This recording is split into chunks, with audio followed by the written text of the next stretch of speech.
because of the storm events. And he said, you know, last week it was the storm Kira, and I didn't expect many people, and the church was crowded as it is today. It seems that the storm and blowing our parishioner to the church, but that's what uses the wind of the Holy Spirit. Even though there are many people suffering from the consequence of these storms, both Kira and Dennis. And we pray for those whose houses have been flooded and lost material things and their own belongings. We pray for all of them. In the name of the Father, and of the Son, and of the Holy Spirit. Amen. The Lord be with you. Amen. I want to say thank you very much for this wonderful group of young parents who has brought their children, the babies, for baptism.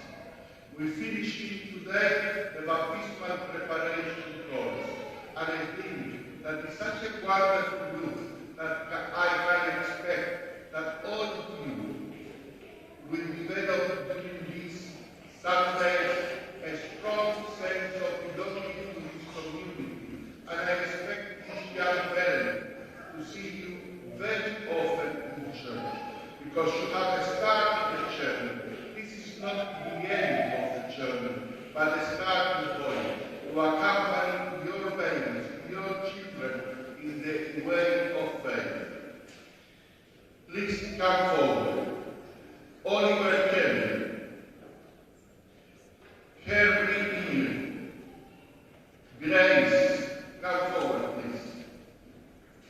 William Gerard, Alan Robert, Malachi Tosh, Mayra Coles, Julia Maria.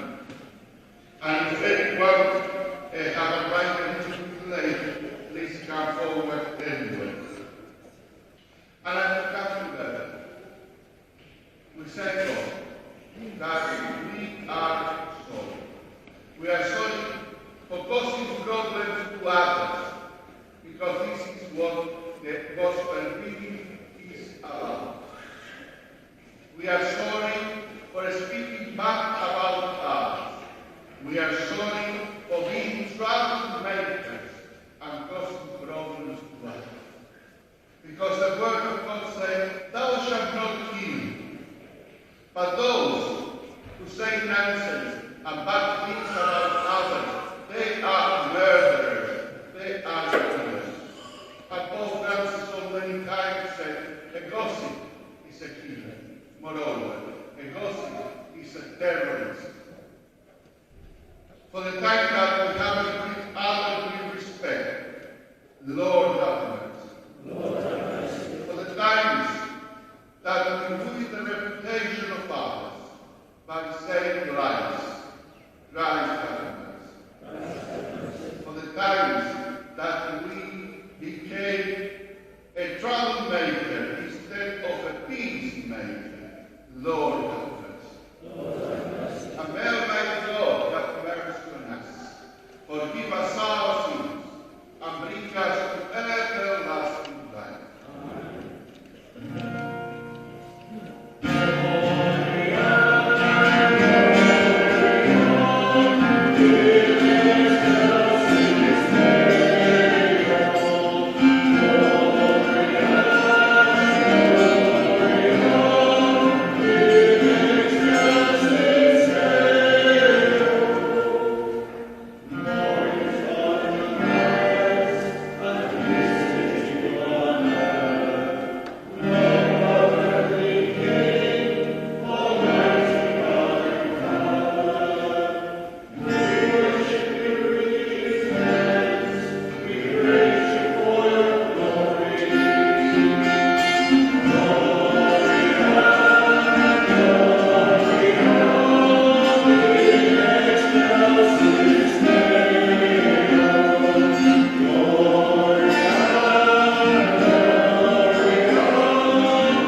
has to become a dwelling pleasing to you.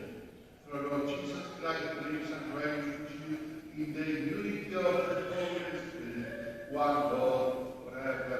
Amen. Amen.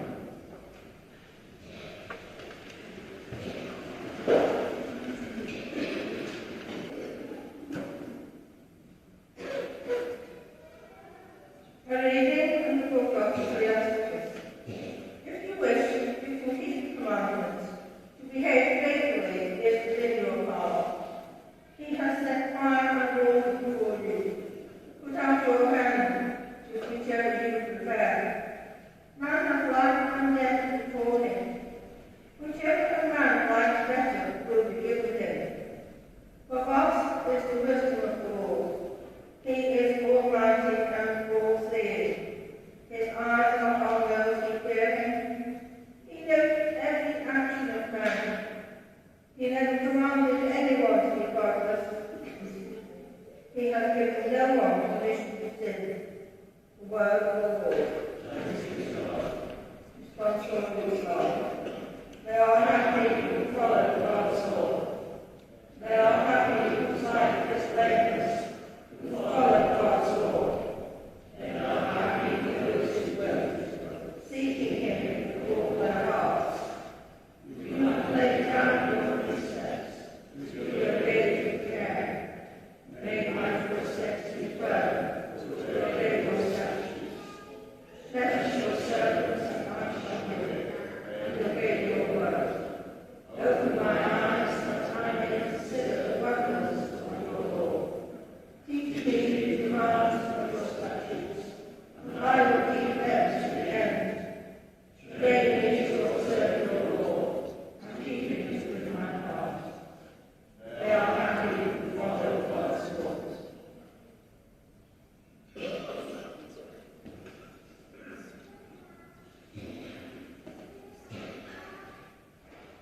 Second reading, a reading from the first letter of St. Paul to the Corinthians. We have a wisdom to offer those who have reached maturity, not a philosophy of our age, this is true, still less of the masters of our age, which are coming to their end. The hidden wisdom of God, which we teach in our mysteries, is the wisdom that God predestined for us for our glory before the age began. It is a wisdom that some of the masters of this age have ever known, or they would not have crucified the Lord of glory. We teach what the Scripture calls things that no eye has seen and no ear has heard, things beyond the mind of man, all that God has prepared for those who love Him. These are the very things that God has revealed to us through the Spirit, for the Spirit reaches the depths of everything, even the depths of God. This is the word of the Lord. Please stand in the proclamation.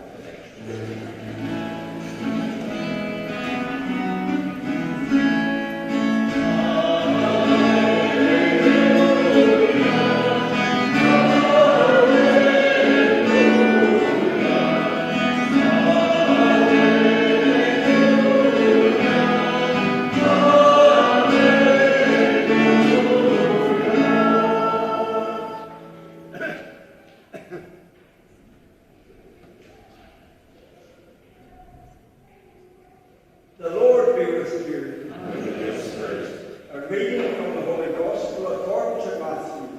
Glory to you, Lord.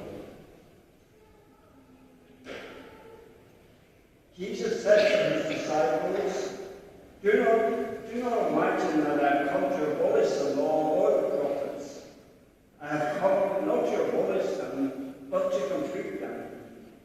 I tell you solemnly, till heaven and earth disappear, not one dot, one little stroke shall disappear from the law until its purpose is achieved.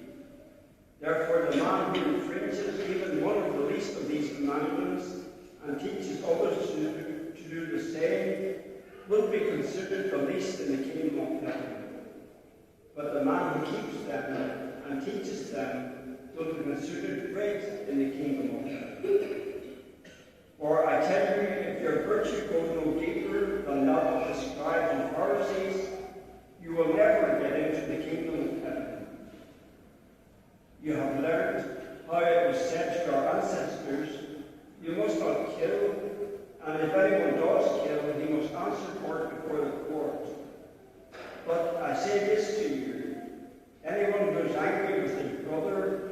answer for it before the court. If a man calls his brother fool, he will answer for it before the Sanhedrin.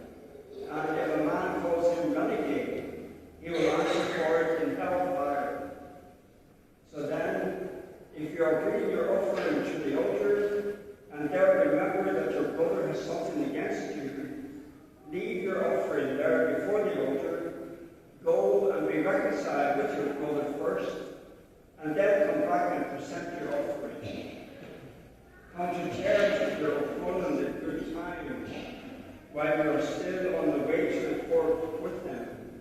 Or he may hand you over to the judge, and the judge to the officer, and you will be thrown into prison. I tell you solemnly, you will not get out until you have paid the last penny. You have learned how it was said, you must not commit adultery. But I say this to you, if a man looks at a woman lustfully, he has already committed adultery with her in his heart.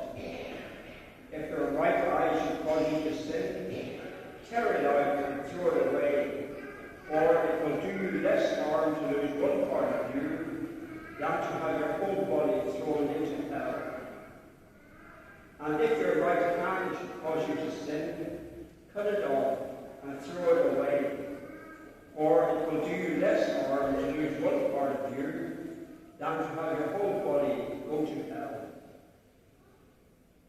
It has also been said, anyone who divorces his wife must give her a writ of dismissal. But I say this to you, everyone who divorces his wife, except for the case of fornication, makes her an adulteress. And anyone who marries a divorced woman commits adultery. Again, you have learned how it was said to our ancestors, you must not break your oath. You must fulfill your oath to the Lord.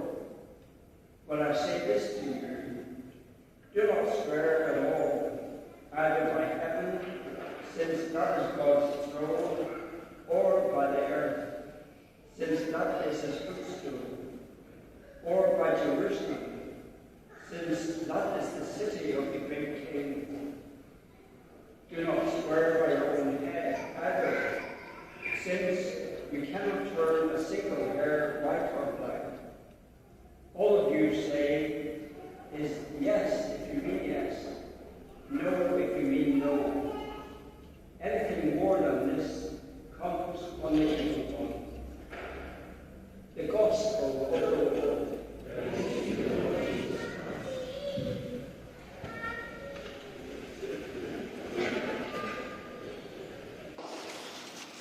It can be all too easy to fall out with others, to view them with suspicion or distrust, because they hold different point of views from us, come from a different place, or behave in a different way, or in a way we don't expect him or her to behave.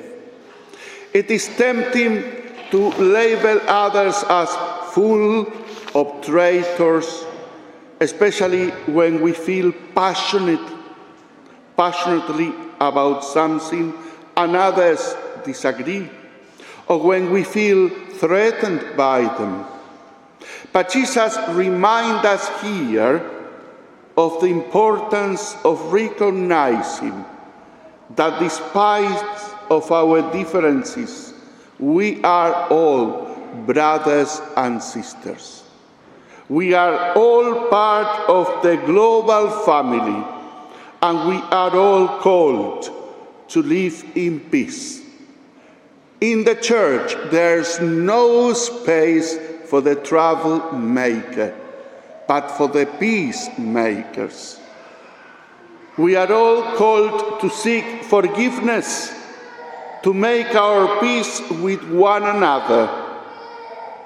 As we acknowledge our own faults and the times we have hurt others, we also try to accept the apologies of others and to remember that they too are a beloved child of God. In a world filled with conflicts, let us try to remember this calling. As the flames of division and mistrust are stoked in countless situations around the world, let us strive to each play our own part in stemming the tide of violence and take the first steps on the path towards peace and forgiveness and reconciliation today. 2 days ago, I was in London and I was traveling in the underground, and I picked this metro that is the free newspaper that you can find in all the public transport. And on this page, I read something that surprised me. It's about Pope Francis and the synodial exhortation that Pope Francis wrote in Spanish, in his native Argentinian Spanish language. Querida Amazonia, beloved Amazon region. And I can say that Pope Francis kept that region so close to his heart. When he was Archbishop of Buenos Aires, he traveled so many times to Brazil, and especially to one of the poorest regions of the world, Amazonia. And he kept that region so close to his heart. And because of that, he titled his apostolic exhortation, Querida Amazonia, and he wrote it in his Argentinian Spanish. But I found this piece of news on the metro in London, and it said Pope Francis has refused to approve the ordination of married men to address the shortage of priests in the Amazon. He dodged the Fourth Catholic Church issued in a document and urged bishops to send missionaries there instead. Well, this is absolutely a fake news and a malicious news, because that's all the opposite. Pope Francis let the door open because I think that he feels that is not the time to make this decision.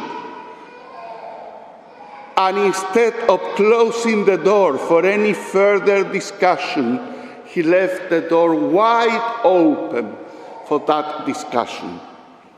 I know him very well since he was my Archbishop in Buenos Aires.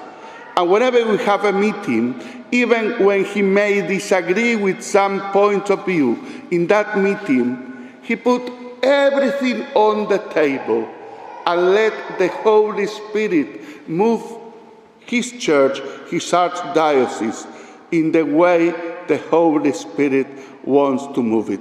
He did exactly this in this Synod of the Amazon. He put everything on the table and let the Holy Spirit move the church in the direction that he wants to move the church, because the Holy Spirit, God, cannot be controlled. And God cannot be fooled, and God cannot be moved by hidden agenda and propagandas. God is God, and he let God be God. On the other hand, I don't think that is nothing wrong to the Pope to allow married men to become priests, because that's the way the church functioned in the first millennium. It's nothing wrong. But perhaps it's not the time. But instead of closing the door, he let the door open for further discussion. That may have disappointed some who wanted Pope Francis to allow married men to become priests. Moreover, they wanted women to become deacons and even priests. Well, Pope Francis put everything on the table for discussion and let the Holy Spirit move the Church in the direction the Holy Spirit wanted to move the Church. Let the door open for further discussion. I posted 2 days ago on YouTube, Blessed Sacrament YouTube channel, and I noticed that some of you have watched it, and some of you called the church, say, Father, what an encouraging message of Pope Francis in his apostolic encyclica exhortation, that is, Querida Amazonia. I encourage you, I'm not speaking about this now, but instead I encourage you to go to YouTube and in the search put Blessed Sacrament Church Aintree and watch that documentary. It's only 2 or 3 minutes long, but you have the desire and the hopes and a wonderful sum up of the apostolic exhortation, Querida Amazonia. That is part of the magisterium of the Church as an apostolic exhortation, and is addressed not only to the people of the Amazonia, but to the whole people of God, moreover, to the whole universe.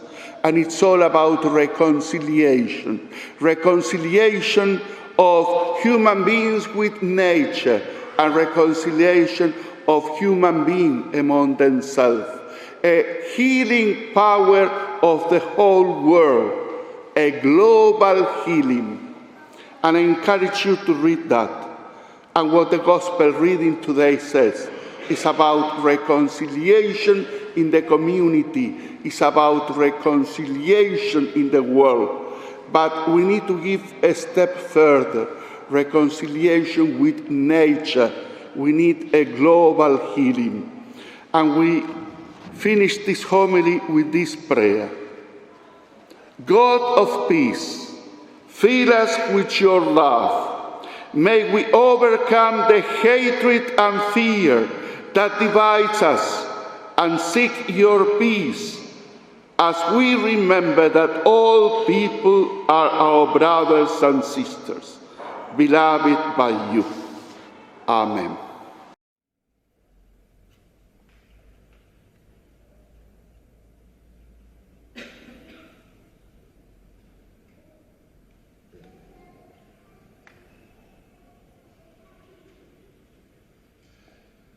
And now I want to present to the 2 new Eucharistic ministers commissioned last week a letter that arrived from Archdiocese of Liverpool confirming this commissioning that happened last week. Please, Susan Whelan-Cowley and Christina Ashley come to receive the Archbishop's confirmation of this commission. And this is the Archbishop's confirmation of your commission.